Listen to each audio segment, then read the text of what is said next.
Benvenuti nei podcast di Intesa San Paolo On Air, un luogo dove vengono condivise idee, voci e soprattutto storie. Buon ascolto.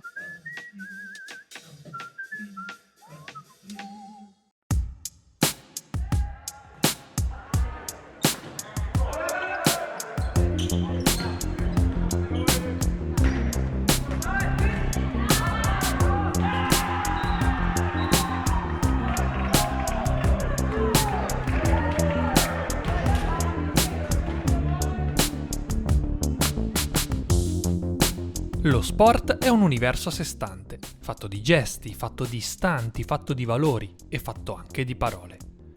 Una dopo l'altra, le parole danno la forma alla realtà, permettendoci di raccontarla con dovizia di particolari, riempiendola di significati sempre nuovi e aiutando gli appassionati di ogni età ad orientarsi tra le sue infinite storie.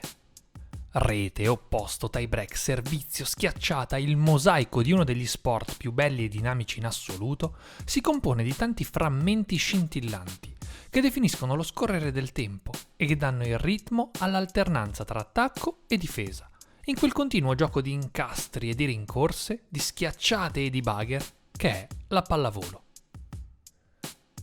Così, ogni singola parola, a metà strada tra un dizionario polveroso e l'elettrizzante esperienza del campo, prende vita, per descrivere la parabola della disciplina stessa e per guidarci alla scoperta dei suoi significati più nascosti.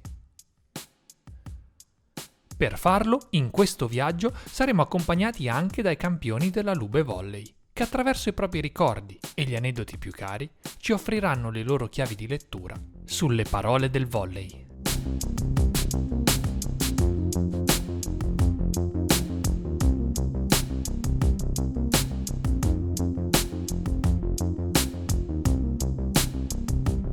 Ah, se solo fossimo bravi in tutto il resto quanto lo siamo a innamorarci degli sportivi. Se solo avessimo ascoltato i professori del liceo, che tentavano inutilmente di inculcarci l'amore per la storia, il latino, la matematica o il diritto, come abbiamo ascoltato le telecronache dei grandi eventi dello sport, ma anche di quelli piccoli, in tutti questi anni di passione. Se solo avessimo approcciato tutte quelle noiosissime, interminabili ore spese sui banchi durante le lezioni che amavamo di meno, come abbiamo approcciato lo sport. Sport di cui abbiamo amato e di cui amiamo alla follia gli interpreti, i riti, il vocabolario e soprattutto gli insegnamenti che se ne possono trarre. Beh, gli insegnamenti crescendo sono rimasti dentro, ognuno per la propria strada, con le proprie passioni, tanto sportive quanto scolastiche. E per tutti quelli che hanno una spiccata attitudine alla matematica, beh, per loro probabilmente il calcolo che stiamo per fare sarebbe davvero estremamente semplice. Facile, alla stessa maniera un pareggio. Tie, direbbe qualcuno. Abbiamo sempre sott'occhio le statistiche, da quando abbiamo capito che lo sport, oltre che poesia in movimento e filosofia, oltre che arte e bellezza, è anche scienza. Una scienza fatta di numeri e di calcolo, di dettagli da limare e soprattutto da comprendere.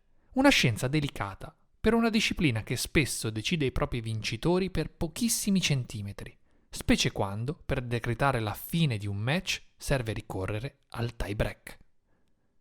Ma quella in cui stiamo per addentrarci, forse, è una scienza che nemmeno il protagonista stesso della statistica conosce alla perfezione.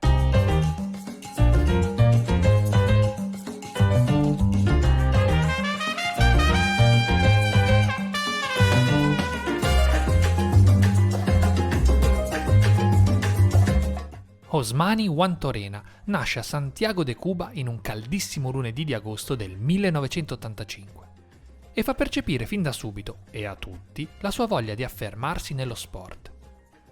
Sarà stato il DNA degli Juantorena, lo zio Alberto è stato una vera e propria leggenda dell'atletica cubana, con il record tuttora imbattuto di 2 ori nella stessa Olimpiade, sui 400 metri piani e sugli 800. O forse sarà stata la voglia di emergere, tipica dei caraibici votati allo sport. Oppure magari, chissà, è stata la voglia di trovare proprio nello sport un'occasione per lasciare Cuba, che nonostante un amore incondizionato, non è sempre stata sinonimo di crescita e opportunità. Infatti sarà proprio la pallavolo a portarlo in alto e molto lontano, fino alla sua nuova patria sportiva, l'Italia. Per farlo, però, gli è stato quasi richiesto di spezzare quella parità in cui viveva, elevandosi sopra gli altri e dando sfogo al suo enorme talento sportivo.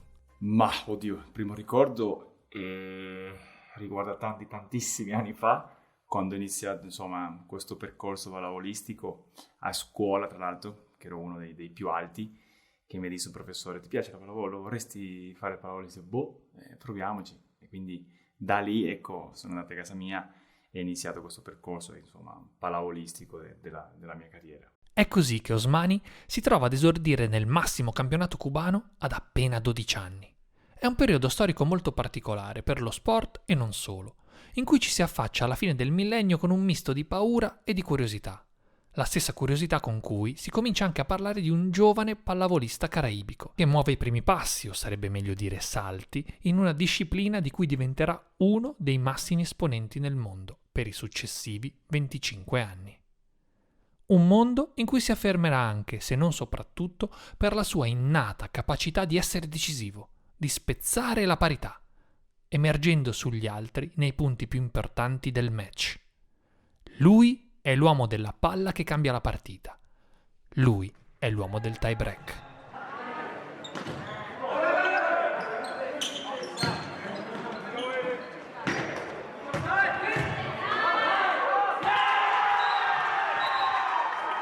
Tutti coloro che hanno avuto e hanno tuttora la fortuna di vederlo in campo, a prescindere dal tifo, sono concordi su un aspetto. El Hombre è un giocatore di una classe e di un'eleganza più uniche che rare.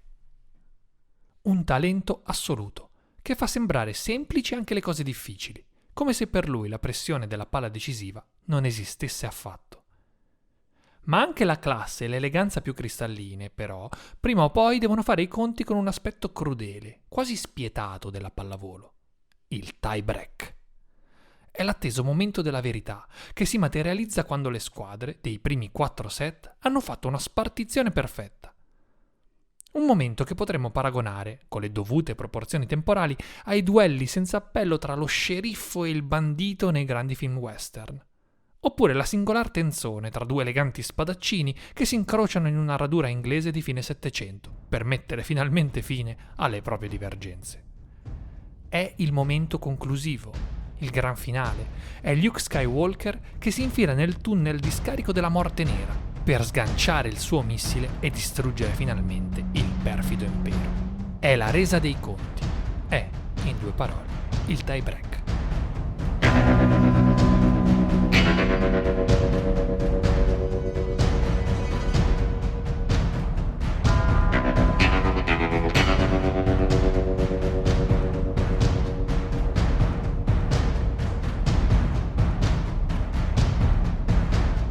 Parola, di per sé, significa semplicemente rottura della parità e rappresenta il momento in cui una partita di pallavolo, dopo essersi trascinata in un infinito botta e risposta, giunge al suo atto finale, il quinto e ultimo set. Regole diverse, aria diversa, tensione diversa, per un condensato di adrenalina che rappresenta davvero il meglio dello sport. Qui diventa necessario cambiare l'andamento dei primi 4 set, far pendere dalla tua parte un bottino fin lì equamente spartito tra le 2 squadre, che con un colpo al cerchio e uno alla botte se le sono sì suonate di santa ragione, ma senza arrivare ad un verdetto definitivo. Anche se a noi, più che della rottura della parità, piace pensare alla lucidità che serve per andare alla ricerca di un equilibrio nuovo, di un percorso nuovo che ti possa condurre fino alla vittoria proprio nel momento più difficile, e per raggiungere il quale è fondamentale trovare stimoli inediti ed energie insperate. È necessario, dunque, essere capaci di dare fondo alle ultime energie che il corpo di questi grandi atleti può mettere in campo, dopo una battaglia che, cronometro e statistiche alla mano, quando arriva al tie break non è mai durata, di solito, meno di 2 ore. Guarda, il tie break, per dirti, dipende come ci arrivi, nel senso che se stai vincendo 2-0 e poi ti fanno riprendere, vai al tie break, arrivi con una carica diversa. Invece se stai perdendo 2-0, 2-1, vinci il quarto e vai al tie break, arrivi con più carica, più consapevolezza. Quindi È un momento difficile per tutte e due le squadre perché sono solo 15 punti, quindi bisogna essere duro di testa, consapevole che ce la puoi fare, soprattutto nei primi punti, perché se inizi sotto diventa complicata. Non vuol dire che non puoi recuperare, però visto che sono 15 punti, quindi è un fattore molto importante, secondo me, iniziare bene il tie break per poter finirlo bene. Poi per carità è 50-50, al di là di tutto, però credo che l'inizio di un tie break, i primi 8 punti, sono veramente fondamentali nel percorso del quinto set. Statistiche, appunto, come si diceva poco fa. Probabilmente nemmeno lo stesso Osmani Juantorena può sapere quanti tie break abbia giocato nelle sue, fin qui, 300 vittorie, in poco più di 350 incontri disputati nel solo campionato italiano di Superlega. Un gigante. È piuttosto probabile che ce ne siano alcuni, di tie break, che gli sono rimasti impressi più di altri, perché la mente del campione tende a fotografare i momenti belli per conservarli nella memoria, per imparare e per crescere, intento com'è, per sua natura, a guardare sempre avanti. E il più bello è stato 2 anni fa, non ricordo, 3 anni fa, a Perugia. Perdevamo 2-0 la quinta gara di playoff per vincere lo scudetto e abbiamo vinto 3-2. Quindi il quinto set l'abbiamo giocato là, Perugia che è un palazzetto molto molto caldo, molto difficile da giocare, e siamo riusciti comunque a quel tifo lì a caricarci, insomma, e a vincere lo scudetto là in casa loro, quindi credo che questo è stato veramente bello. Ecco, poi ci sono anche altri tie break che gli appassionati di pallavolo ricordano molto volentieri, perché la memoria del tifoso rimane sempre affascinata dalle imprese di chi, di fronte a così tanta tensione, ha saputo emergere in tutta la propria classe. Uno in particolare riguarda una partita entrata di diritto nella storia della pallavolo e che, meglio di tante altre, ne descrive l'incredibile imprevedibilità. Era il mondiale per club del 2018, quando proprio la Lube di Juantorena fu protagonista di uno dei finali di match più memorabili dell'intera era moderna. Una partita vinta ai danni dello Zenit Kazan, superpotenza russa farcita di campioni di ogni nazionalità, annullando, pensate un po', la bellezza di 8 match point. Lo Zenit conduceva per 14-9 nel quinto set, ormai ad un passo dalla vittoria finale. Gli sarebbe bastato mettere a terra un singolo pallone, uno solo. Eppure la Lube è stata in grado di resistere, poi di rimontare e infine di chiudere con un clamoroso 19-17 finale. Vi lasciamo un solo tentativo per indovinare chi sia stato l'autore del punto della vittoria. Indovinato? Bravi, è stato proprio El Hombre, l'uomo che del tie break ha fatto un'arte. Serve ancora molto bene. Butko, attacco difeso da Balaso, palla match, Dulce per Osmani Juantorena e la vittoria della Lube! E la vittoria della Lube, una grande vittoria della Lube, ad un passo adesso dalle semifinali. Un vero e proprio trionfo, l'essenza stessa di quello che il tie break rappresenta nella pallavolo. Nella metafora del già citato duello western è il momento saliente, la resa dei conti, è il gringo, interpretato da un iconico Clint Eastwood che si salva dai colpi del perfido Ramon.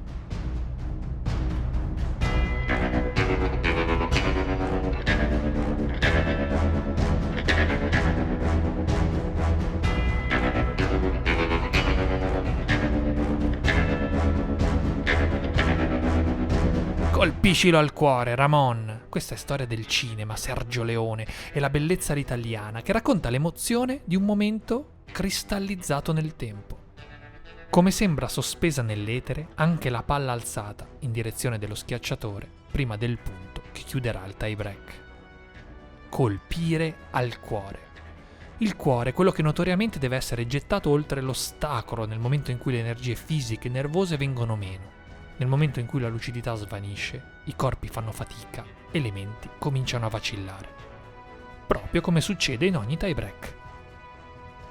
Nel momento più difficile è il cuore del campione a fare la differenza, a determinare i destini di una partita, se non addirittura di una stagione o di una carriera intera. Una singola palla, che racchiude però l'essenza delle migliaia che ha provato prima di quella, tra partite e allenamenti, e che per questione di centimetri può farti gioire o piangere con la stessa identica facilità. Piangere, sì, piangere, perché c'è sempre, ovviamente, anche il rovescio in ogni medaglia che luccica. e perché in tutte le storie c'è un cattivo che appare all'orizzonte, anche se poi, quasi sempre, arriva il nostro eroe a metterlo a tacere. Nello sport, però, e questa è davvero una retorica che dobbiamo cambiare, non ci sono né eroi né cattivi, ma soltanto uomini e donne dal talento speciale. E può capitare talvolta, anzi capita sempre in realtà, che dietro alla festa che celebra un vincitore si celi la delusione di chi, pur mettendo in campo la stessa fatica e la stessa volontà, ne è uscito sconfitto. E sono entrambe parte del medesimo racconto. Un racconto in cui la rottura di una parità sportiva, specie se nell'emozione di un sospirato tie break, non determina mai il valore di un individuo. Allora, il più bello e negativo è stato la Champions, che vincevamo 2-0 contro il Kazan e abbiamo perso 3-2, 16-14 con un video check. Poi puoi pensare come mi sentivo. Siamo sicuri, conoscendolo, che anche Osmani Guantorena si sarà ripetuto spesso una delle frasi più amate dagli sportivi di tutto il mondo, e cioè: non perdo mai, o vinco o imparo. Un ragazzo nato a Brooklyn il 17 febbraio del 1963, campione di uno sport come il basket, che come il volley ha molto in comune, soprattutto nelle dinamiche di squadra, una volta disse: «Nella mia vita ho sbagliato più di 9.000 tiri, ho perso quasi 300 partite, 26 volte i miei compagni mi hanno affidato il tiro decisivo e io l'ho sbagliato. Ho fallito molte volte ed è proprio per questo che alla fine ho vinto tutto». Ecco, noi non abbiamo dubbi che anche Osmani Guantorena, per molti è l'ombre e per tutti un esempio, abbia fatto tesoro di questi errori, abbracciando la stessa filosofia di quel ragazzo famoso, che rispondeva e risponde ancora al nome di Michael Jordan. Perché alla fine Osmani ha vinto praticamente tutto quello che uno sportivo può vincere, lasciando negli occhi e nel cuore di chi lo ha ammirato la consapevolezza di aver assistito a una carriera incredibile, in cui tutti siamo testimoni dell'ascesa e dello splendore che appartiene soltanto ai più grandi di sempre. Un atleta che ogni bambino immagina di essere quando gioca con un pallone tra le mani. Forte di una qualità che accomuna tutti i campioni, il desiderio di ripartire, sempre e comunque. Quando giochi il quinto set e lo vince, comunque è sempre vinto, cioè, per carità, è sempre bello ripartire con una vittoria, è inutile che ti dica che è più bello ripartire una sconfitta, questo è una bugia, sarò bugiardo, quindi. E sicuramente vengono analizzati questi due tie break, sia in positivo che in negativo, sia quando perdi, quando si vince. Quando si vince, giustamente cerchi le cose negative, ma fai trascurare le cose positive che comunque hai vinto. Quando si perde, vai più in profondità e vedi le cose che insomma hai gestito molto male, che comunque hai perso. Però io credo che alla fine la pallavolo, ecco, è uno sport bello, però è anche strano, non basta un episodio, un attimo, non è a tempo, non è, capisci che puoi gestire il tempo, è a punti. Quindi un episodio ti può cambiare una partita, un tie break, una stagione. Bisogna purtroppo essere concentrati fino alla fine e per fortuna questo campionato ci ha dimostrato che fino alla fine, insomma, non c'è, finché l'arbitro non fischia l'ultima palla non è finita. Prima di scrivere la parola fine a questa storia, a questo racconto sull'epica del tie break, c'è però da aggiungere ancora un capitolo.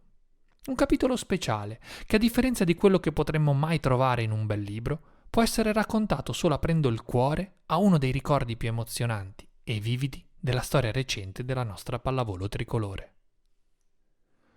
Lo facciamo lasciandoci cullare dall'ascolto di una musica che racconta di una terra lontana e assolata.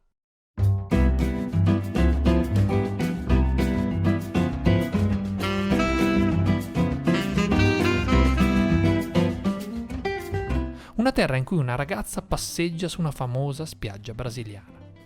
Una terra in cui si mischiano sorrisi e malinconia, gioia e nostalgia. Una terra dai 1000 colori e dai 1000 profumi, una terra di balli e di musica, una terra che ha dato i natali a sportivi le cui gesta riecheggiano in tutto il mondo. Quello era un giorno di agosto del 2016, il 19 per la precisione, in un vero e proprio tempio dello sport e della pallavolo in particolare. Poco più di 20 anni prima, infatti, al Maracanazinho di Rio de Janeiro, una squadra di ragazzi poi cresciuti con l'etichetta di generazione di fenomeni, per quello che hanno saputo conquistare in campo e nei cuori degli appassionati di pallavolo, vinceva uno storico mondiale contro la nazionale cubana. Nel 2016, 20 anni dopo, in campo c'è un'altra generazione, un'altra Italia, con un'altra pagina di storia da provare a scrivere.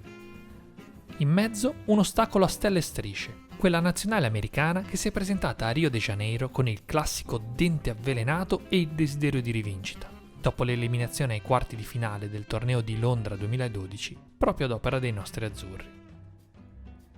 La partita, lo si capisce abbastanza facilmente fin da subito, è bellissima e crudele.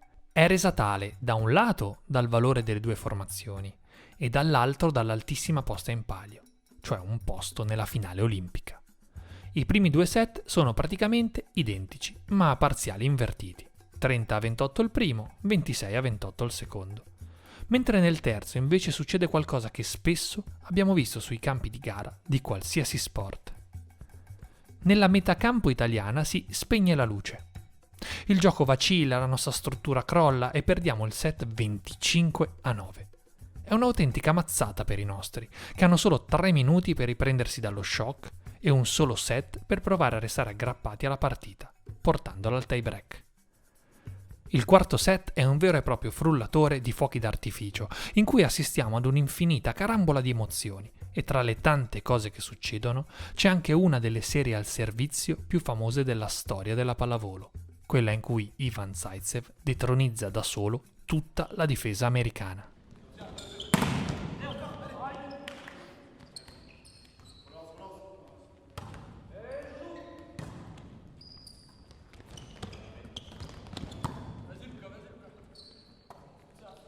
Partita pareggiata e sfida portata al tie break, che diventerà presto il santo graal degli amanti della pallavolo azzurra.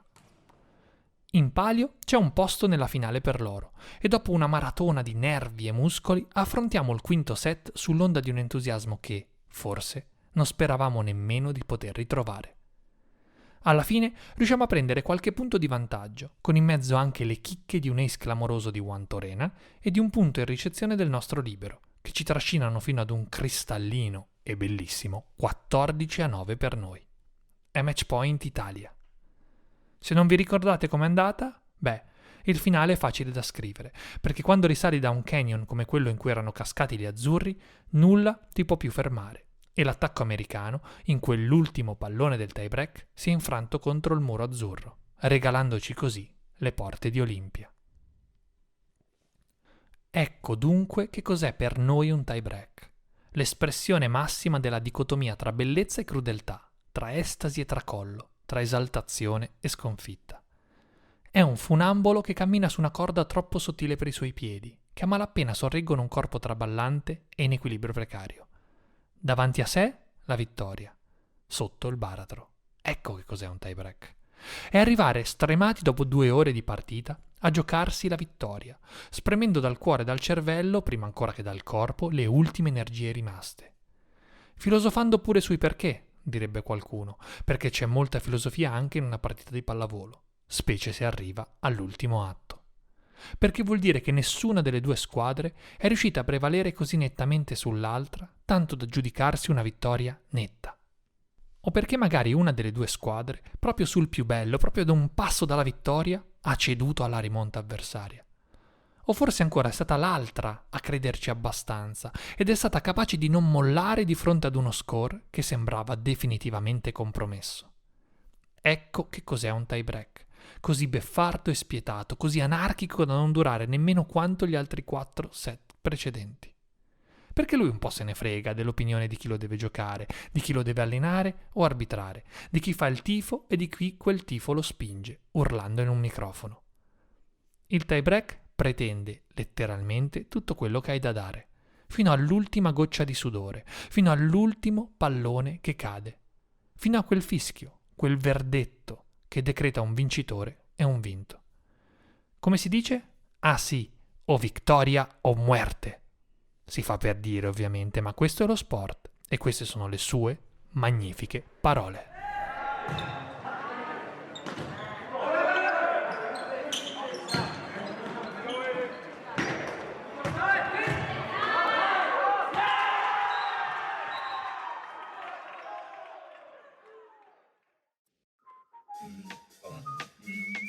Grazie per aver ascoltato i podcast di Intesa San Paolo On Air. Al prossimo episodio.